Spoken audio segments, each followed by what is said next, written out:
Ce film se devait de réconcilier les déçus de BVS avec l'univers, et bah ça a été pire. We're bad guys. It's what we do. Nothing really matters.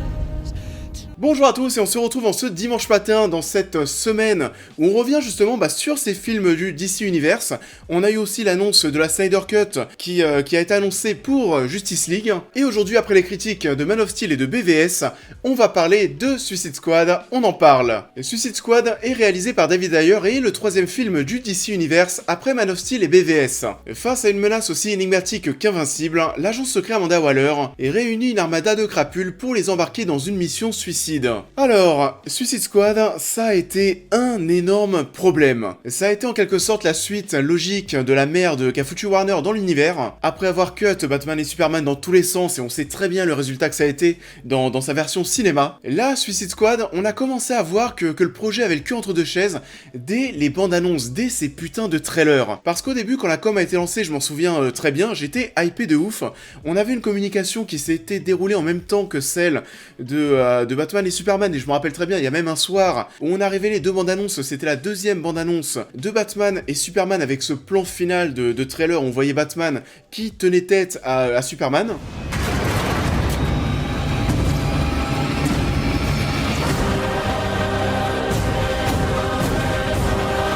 Et quelques heures après, t'avais le premier trailer de Suicide Squad dans la même nuit qui a été dévoilé, avec bien sûr aussi le fait de dévoiler le Joker de Jared Leto. I'm just gonna hurt you.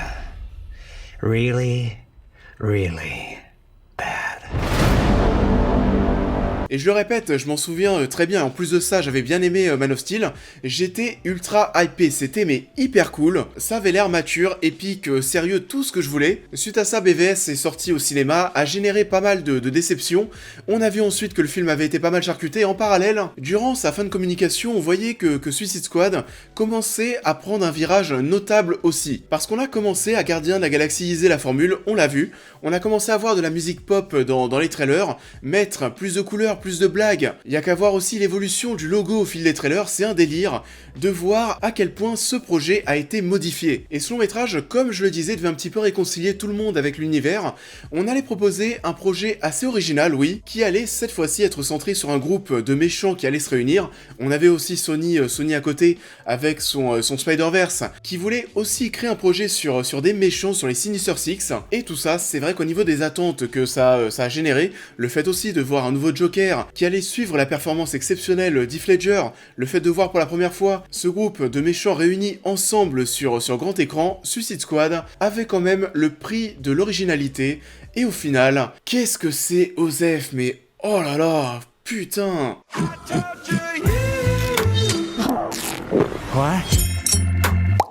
Une chiasse. J'avais pas revu Suicide Squad depuis que je l'avais vu au cinéma et je me souvenais que j'avais trouvé ça naze, mais en le revoyant, j'ai même pas jusqu'à été me dire que c'était naze parce que bon, j'y vois quand même quelques petites qualités, c'est pas totalement naze dans l'ensemble, mais t'as quand même cette impression de voir un film qui n'a absolument rien à raconter. Il y a quasiment mais pas d'histoire, j'ai l'impression d'avoir redécouvert le truc, et c'est pour ça que j'en suis même un petit peu étonné. On va passer 40 minutes à te présenter le passé des membres de cette Suicide Squad sous forme de flashback, ce qui est pas forcément totalement désintéressant, mais t'as même pas un effort d'écriture pour essayer de rendre ça pas très lourdeau. Pour passer d'une présentation à une autre, vous savez, d'une manière fluide, avec des transitions subtiles. Là, t'as juste Viola Davis qui est à table et qui te sort, alors, Deadshot, parlons-en, boum, ça te présente Deadshot. Ensuite, est-ce que je vous ai parlé d'Harley Quinn? Boum, présentation Harley Quinn, etc. avec des gros titres et quelques points à aborder bien sûr. J'ai presque l'impression, je vais vous dire, d'être devant Next.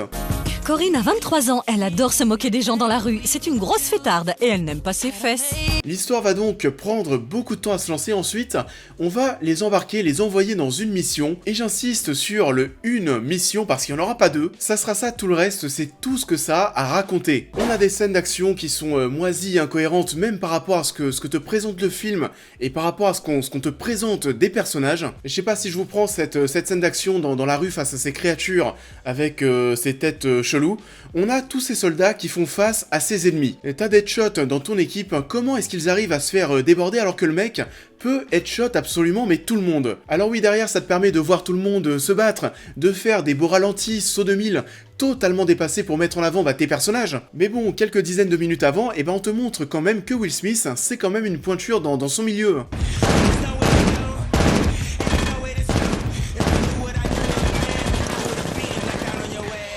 À ce moment-là, tu te dis vraiment que ça n'a aucun sens ce qui est en train de se passer, et qu'est-ce qu'on te montre 5 minutes plus tard? Tout simplement Deadshot qui va tuer tout le monde comme ça aurait dû être le cas dès le début.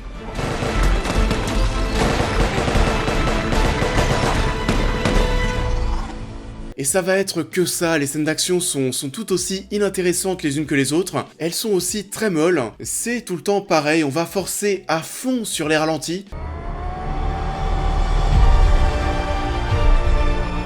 Donc voilà, Suicide Squad, c'est pas le film qui va briller par son scénario, c'est pas un film qui va te transporter pour son histoire, et alors là, vraiment, loin de là, déjà le concept de base, de rassembler ces crapules, de te les présenter comme des personnes instables pour faire en sorte que ce soit le seul espoir de la nation.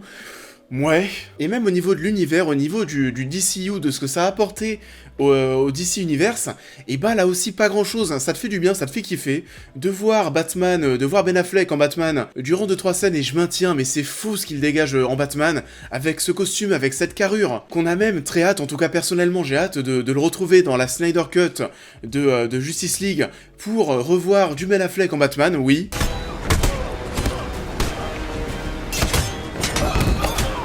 Suicide Squad en fait c'est un long métrage qui a pour but de te faire passer du temps avec ces personnages qui doivent être cool, que tu dois apprécier. Là aussi le film se plante royalement parce que les personnages, et bah tu t'en fous un peu, sauf je pense Harley Quinn, qui est le point fort du film, clairement, même si on a vraiment forcé sur le fait de la rendre, vous savez, très sexy, t'as beaucoup de plans, on va mettre en avant les fesses de Margot Robbie, au point on va même la rendre assez vulgaire. Hey guys.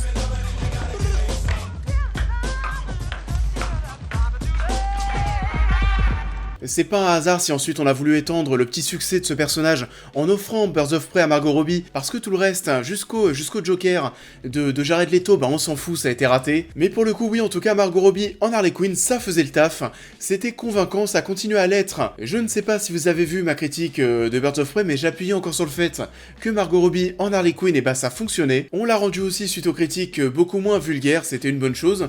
Et tant qu'on parlait du Joker, et bah justement, parlons-en.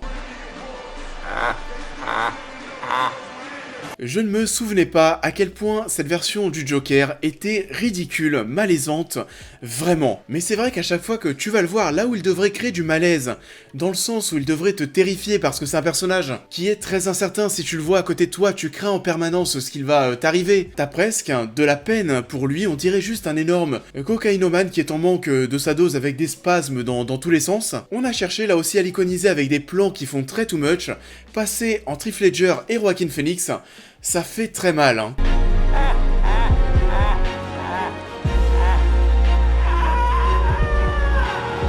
Et le dernier personnage sur lequel on peut s'arrêter, ce sera bien sûr Deadshot, qui est un personnage très banal. Will Smith joue Will Smith en mode papa gentil comme d'habitude. En fait c'est ça, hein, Will Smith bouffe totalement le personnage, c'est ni Deadshot ni un méchant.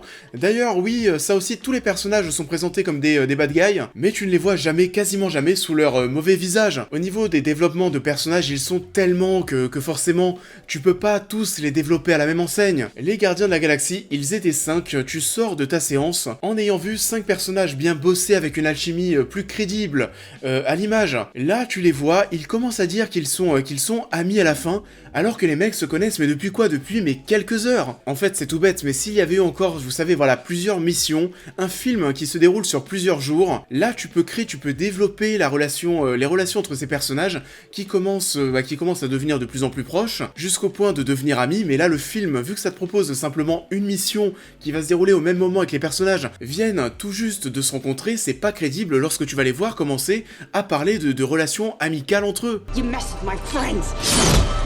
Sinon à part ça, l'univers n'est pas marquant non plus, et c'est dommage, parce que ils auraient pu faire quelque chose qui aurait pu avoir de la gueule. On a des passages parfois en termes de direction artistique, on a voulu rendre ça plus coloré, plus rosé, avec des néons, et c'est en accord avec le logo du film, et le côté fun qu'on a voulu donner à cet univers. Et ça c'est bien, mais tu sens trop que c'est une tonalité qui a voulu être donnée durant le processus créatif de l'œuvre, durant le moment où on était en train de constituer le film, parce qu'à la base, tu sens que c'est un long métrage qui devait être dark.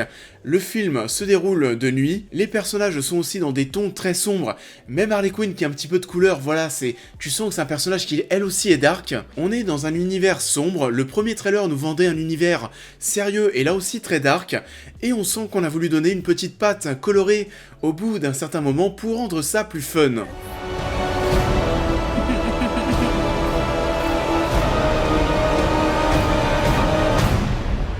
Il y a par contre des petites idées visuellement qui sont très bonnes, notamment autour du personnage de l'Enchantress, même si c'est tout ce qu'il y avait à sauver de ce personnage aussi, parce que tout le reste est tout sauf marquant, encore une fois, vraiment. J'avais même totalement zappé que c'était elle la méchante du film, et au niveau de l'humour, bien sûr, voilà, il y a pas mal d'humour, c'est pas forcément drôle, très lourd aussi parfois, c'est Osef, puissance 1000, c'est Suicide Squad. Vous l'avez donc compris, pas besoin d'y passer plus de temps, Suicide Squad, c'est clairement le genre d'adaptation de comics qu'on a bien fait d'oublier depuis le temps. Il n'y a pas grand chose de positif à en tirer avec le temps, peut-être Harley Quinn et ses quelques touches colorées qui avaient de la gueule, et vu que ça fonctionnait pas trop mal, et ben on a retrouvé tout ça dans Birds of Prey, mais voilà, tous ces personnages sont oubliables, le film propose vraiment, mais vraiment peu de choses. Pour tous ceux qui se posent la question d'ailleurs, il y a une extended cut qui existe et qui est disponible comme BVS dans la version Blu-ray qui rajoute un quart d'heure au film. C'est une extended cut qui n'est pas réputée, contrairement à BVS, comme une amélioration notable du film qui est sorti au cinéma. C'est pour ça que j'en parle pas forcément aujourd'hui, et je vais même vous dire un truc, je ne l'ai pas vu, je vais essayer de la regarder un jour, mais en soi je sais que ça va pas changer mon jugement par rapport à cette histoire. Et on a aussi le film de James Gunn qui va arriver dans l'année prochaine il me semble, qui a l'air d'être une sorte de semi-reboot, on va garder le positif et on va retirer tout ce qui a été mauvais, donc en gros 90% du reste, et on verra ce que ça va donner. En vrai j'ai pas d'attente particulière. Et la plus grosse blague de cette histoire, et bah c'est que Suicide Squad, qui est un film qui ne sert à rien, a été récompensé d'un Oscar, celui des meilleurs maquillages et coiffures. La vie est un putain de camoulox. Ça en est tout pour cette critique, j'espère qu'elle vous aura plu comme d'habitude. Je vous invite à liker et à partager cette vidéo, à me dire en commentaire ce que vous avez pensé de Suicide Squad. Pour les nouveaux, je vous invite bien sûr à vous abonner à la chaîne, à me suivre sur tous les réseaux, à devenir membre soutien si vous souhaitez aider la chaîne à se développer. Et on va continuer les critiques de ce DC Universe. La prochaine vidéo sera la critique de Wonder Woman et j'ai très hâte de vous en parler. En attendant, je vous souhaite à tous un bon dimanche, je vous embrasse et je vous dis à très vite.